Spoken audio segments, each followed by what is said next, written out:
What's funny is, and it's actually not funny, but Yeah. Elon Musk is going through the opposite right now. He's rich. He's created so much marketing content out there on random stuff, and he says whatever he wants, and it's hurting his numbers. So Mhm. many people are stopping to buy Tesla. Overall, the business is, they're still making money hand over fist, but he has to Yeah. do a ton of price cuts and other things out there. And if you look at every single news site out there, like even CNBC, I was reading an article today, and it says Elon Musk, and I'm paraphrasing here, Elon Musk says it's insane to vote through mail, yet records show he's voted in the past through mail. Yeah. And this is what happens in which if you do well and you have some sort of audience and you Yeah. say whatever you want to say, people are just going to use it against you. And people in general should be careful with what they say because it can hurt them. Yeah. And I don't think anyone is really too big to fail. I'll give you a great example of this. Look at is it Telegram founder? Yeah, the Telegram founder got arrested by the French police, supposedly has a net worth of around $15 billion. Dollars. They said, hey, money laundering, or drugs, sex trafficking, all this kind of stuff they're saying is going on to your platform. You're responsible. We're going to throw you in jail. They could do the same to Elon. They can do the same to this Telegram guy. Having money doesn't mean you can do whatever you want or say whatever you want, whether you're right or wrong.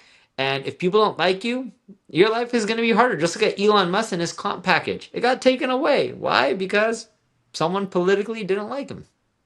There's a conspiracy theory. So we're yesterday in the first Uber, so my Uber broke down. Right? So the Uber broke down on the freeway, and we're like, we got in the second Uber, and then we're kind of just talking about the conspiracy theory here is that. So I think what has been said, and you guys can correct us if you want, or correct me if I'm wrong more so, but um, France is usually not going to take an action like that to arrest the Telegram founder unless the U.S. is okay with it, right? And so, because this has happened, right, it means potentially that the U.S. accepted it, meaning that this might be the setup for putting who next in jail.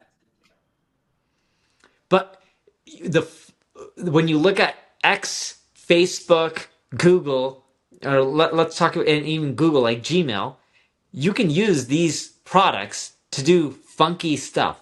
I bet you people do use Gmail related to sex trafficking and money laundering, and so They with do. Facebook, and But my same with point a lot of is, other platforms. my point is the conspiracy theory here is that they're setting the Telegram founder up to set Elon up for X next. And you see what happened with in Brazil, right? Where I think they've like froze the funds or the bank accounts of Starlink and SpaceX, even though it's not related to X, because the Brazil president doesn't like Elon. And so to your point, yesterday it was interesting. So George Gammon, so he's great on macro. He was just talking about how he believes that you and I should openly state our opinions more. And I said, well, the reason we don't do that is not even because, like, sure, clients is one thing, right? Clients might not like what we're saying, or they might disagree with some of our opinions. We can't agree with everything. But what's more important, you brought this up, is that if you state your opinions openly all the time, you're going to polarize your employee base. And that's going to cause unnecessary drama, and that's going to cause unnecessary division in your company. And that leads to less focus on getting the actual work done. Yeah, and also on a lot of subjects, I don't know about you, but I don't have tons of opinions. Like I don't read a ton on politics or anything like that. No, but I will say that you and I talk about things and we mostly agree on things, but we also know that many people disagree with these things too. But they're not like crazy things because we're both centrists. So, Yeah, in just the world we're going into, I believe people should be careful with what they say online, offline, anywhere, because it can end up biting you and it can just hurt your marketing in the long run. And I think Elon is a prime example of this. I think if he keeps going like this, I'm not saying he's right or wrong. I'm just trying to state what's happening is he's getting a lot of hate from places and people are going after him politically and they have yeah. been. Look at how he's losing comp packages, right? It's Mhm. the government, the system that decides if he's going to get paid a comp package that the shareholders agreed upon. Yep. So at the end of the day, be smart. If you want to, like, sure, I have noticed sometimes when I kind of go outside and test my opinion a little more, it really irritates people. And that's how we get some of the one-star reviews sometimes. And I know if I double down and triple down on that, we'll get way more views. but it's just not worth it at the end of the day, right? Sometimes I might venture out a little bit, but not that far. I got to take a minute to tell you about the Agency Owners Association. This is a peer group for agency owners, think YPO or EO, but for agency owners. And I just wanted to read you a couple of testimonials. So this first one comes from Carrie, and we asked her, what do you like most about the group? She said, having a group of people to discuss and bounce ideas. The leads are great too. Yes, we share leads in this group as well. This one from Alian, he says, the ability to really post whatever I want and need, and the group responds. Great experienced members, getting a lot of insights from conversations with other members, getting a lot of value from sessions from Eric, getting advice from others as well. And so if you want to grow your agency faster and you want a peer group to do so, just go to marketingschool.io/agency. This is a group that both Neil and I created. And our hope here is to create a vibrant community of agency owners and do a lot more with it in the future. So again, marketingschool.io/agency, and we'll see you inside. Dude, speaking of deploy, we had talked about this a little bit in the past, but so I'm going to share my screen again. Let me know when you can see this. So here's what it says. It says, Adidas CMO came to the same conclusion back in 2019. So here it is. So you know how recently we talked about how Adidas was like, what brand marketer was like, yo, we overspent too much on performance marketing. So Nike. this was, was it Nike? Nike said. Yeah, Okay. that was Nike. So Adidas said this in 2019. We overinvested in digital advertising. So Adidas admits that a focus on efficiency rather than effectiveness led it to overfocus on ROI and overinvest in performance and digital at the expense of brand building. So I know we had a take on this a couple weeks ago, but this gives us a chance to talk about it a little more because both Adidas and Nike, or at least a representative from Nike, said that. Yeah. I think you need to have a mix. Performance, and dude, I talked about this here in Brazil. People are getting a lot of things wrong about performance marketing.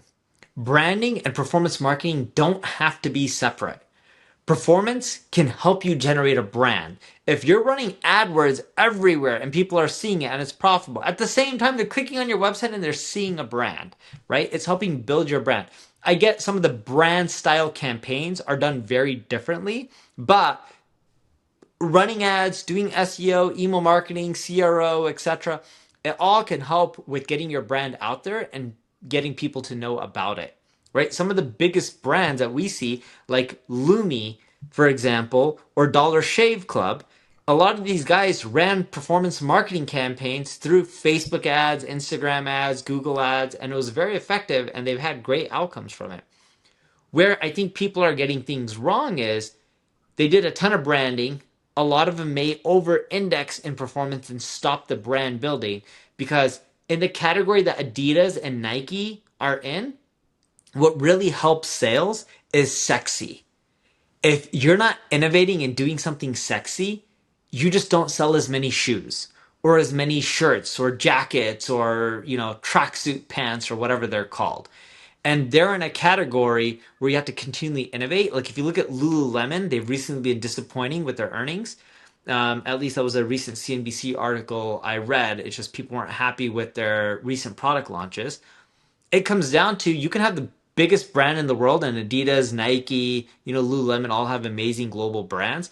But if you can't keep releasing amazing hit products that are the new in thing when it comes to fashion, because that's a sector I would say they're in, it would be tough to do well. And I think that's a bigger problem than just the, hey, we over index. Well, if you look at Adidas, what really put Adidas on the map was, what is the Kanye West shoes called? Yeezy? Did I say it right? Yeah. Yeezy? Yeah, Yeezys. Yeah. What put Adidas on the map was Yeezy shoes back again, right?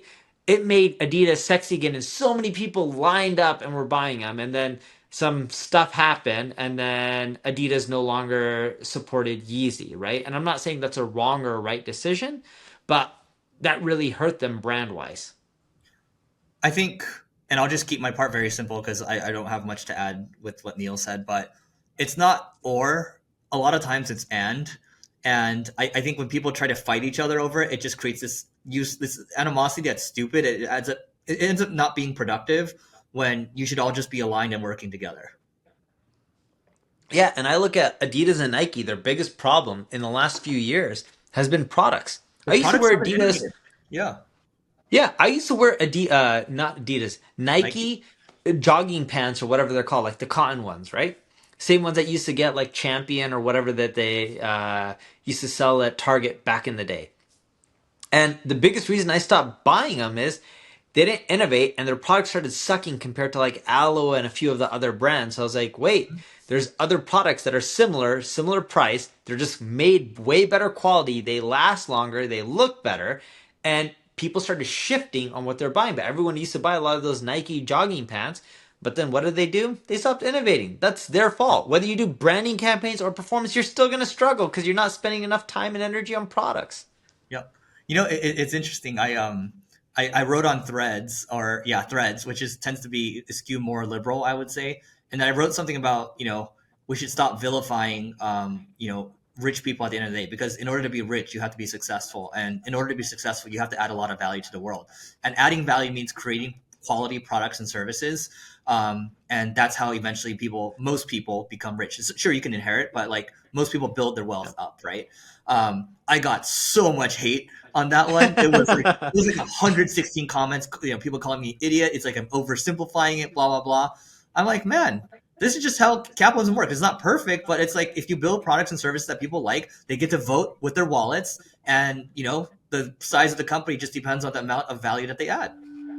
The number one challenge for businesses is hiring. And more specifically, the number one thing I get asked for all the time is, Eric, where can I go find an amazing marketer? And the reality is right now, when you think about the world, we have inflation. That also means wage inflation right now. And it means that when it comes to hiring talent, you can't spend as much as you would have in the last couple of years because it's just become too cost prohibitive. And so we've partnered with one of the best offshore recruiting firms when it comes to marketing. They've been a great asset for us, and I believe that they will be a great asset for you. All you have to do is go to marketingschool.io/hire. Again, it's marketingschool.io/hire to learn more. You can fill out the form there, and we're going to place you with the best marketing hires that we can help you find. And then you have a topic here on when will businesses start booming again? What are we seeing in the ad industry? So I basically asked them again, like, do you guys think a recession is going to hit in the next 12 months or so? Because they look at all these indicators, right?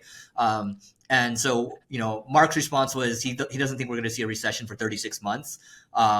And then, he thinks it's going to happen in like maybe a year, 12 months or so. And then George Gammon thinks it might happen in 36 months. But they both agreed that no matter what, asset prices will be inflating no matter what. That's something they both agreed on. They debated on a lot of things. And I think the things we're talking about here relate to the business cycle a little bit. So your topic over here is about when will businesses start booming again? Yeah, before I get into that, why do they think asset prices will keep going up? Because the reasoning is because if what happens is, economy goes into like it doesn't do as well, then the money printer needs to turn on again. When a money printer turns on again, the asset prices inflate, and so that's the only solution. That's not the only solution, but you should own assets. That's what I'm saying. Yeah, like real estate and stuff like that. Bitcoin, whatever. Yeah. So I think the economy, I can't tell you if we're going to be in recession or not. I don't know any of those kind of things. I'm not an economist. But in a bad economy, advertising is the first thing that gets cut. It's easier to cut your marketing and your ads than it is to cut people. In a good economy, when things start recovering or start getting great, it takes a long time to recruit a ton of people. You can't snap your fingers and overnight just hire a ton of people. But what companies do when things start getting great again is the first thing they do, they start turning on their ads, right? They cut back when times are bad, but you can literally click some buttons and turn on ads. And no joke, you can do it in a matter of minutes. Now, big corporations don't do it in a matter of minutes. They do it in a matter of days or weeks or months in some cases, but they can turn up the dial for ad spend really, really fast. If they're running their ads internally, or they just call their agency, say, hey, we got additional spend, go spend more money. And what we're seeing is over the last few years, people started cutting back on their ad spend, their advertising, their marketing purposes. Forget Google's earning calls or Facebook's earning calls. You have to remember, right? If a few players spend a lot more, like the Amazons of the world, it can really affect Google's numbers. But a lot of SMBs and mid-sized businesses were just struggling, and they're still struggling today. And what we're seeing is a real slow ramp up, in which when we look at quarter over quarter, more businesses are inquiring, larger corporations. They're interested in spending money on a marketing, but, and here's a big but, They're still taking time to make the purchasing decision. They're still easing into it slowly, but we're starting to see the demand slowly increase. And it's not like a rocket ship like COVID where everything went online or anything near that. But I believe, based on the data we're seeing from our own business, we think within a year, unless something happens crazy economically, that businesses will start spending quite a bit more money within a year and a half from now. And I shared the data that what we've seen is like there kind of has been a recession, second quarter of 2022 into 2023, 2024. Like things are ramping up, right? It's I think the word I'd use is the vibe feels cautiously optimistic, at least for kind of what we're seeing. And so that's one data point I shared with them. And I also say, so I have a friend of a friend. Okay, Neil. Have you heard of the stripper index before? No, what the Okay. heck is a stripper index? So the stripper index, that's when people can see, like strippers can see when consumers are spending less customers are coming to the club, right? And so when that starts to come down, that's like a huge sign that the economy is softening, right? And the friend of a friend said, that their sex worker friend was like, yeah, it seems like the clients aren't coming in as much. So that's another data point, right? So it's like we can share what we've seen with our businesses, but then there's other indexes. You can look at the unemployment rate, you can look at inflation, you can look at all these things, and then ultimately it doesn't matter what Neil says, I say, or like what George Gammon says or what Mark Moss says. You should listen to different viewpoints and then decide for yourself. That way you think for yourself. So with the stripper index, the friend of a friend said it's softening, correct? Yes. Have they, and was that recent or was that like a year ago? No, that's called out like 2 weeks ago. Okay, so they're not seeing a recovery in this quote unquote stripper index. Yeah. Well, I hope it does recover. We're starting to see corporations starting to spend a little bit more, Yeah. and more of them willing to. Yeah, And we're on the single grain side. We're seeing more account expansion, and then I would say that our lead flow is continuing to go up. And so August usually, like you in the past, it might be slower, but it's not the case for us. So our August was brutally slow, but really, yeah, we have a lot of European offices, ah, and Europe shuts down pretty much in August, sadly. got it. On a side note, let me tell you a funny story. I forgot to pack underwear, so I had to go buy underwear today. That is a funny story. That is a funny story. I opened my suitcase and I was like, something's missing, and I was like, oh, underwear, very good. And so I had to go get lunch with my VP of Ops before had to go to Lululemon and make it stop. But yeah. One, I didn't know Lululemon sells underwear, but Oh my two, god, it's the best underwear. Okay, see guys, this is word of mouth marketing right here. So they have this mesh underwear that feels really good. Our mutual friend Yaniv recommended it, and since then I've been buying it. So you should buy it. It's very comfortable. Huh, I never knew that.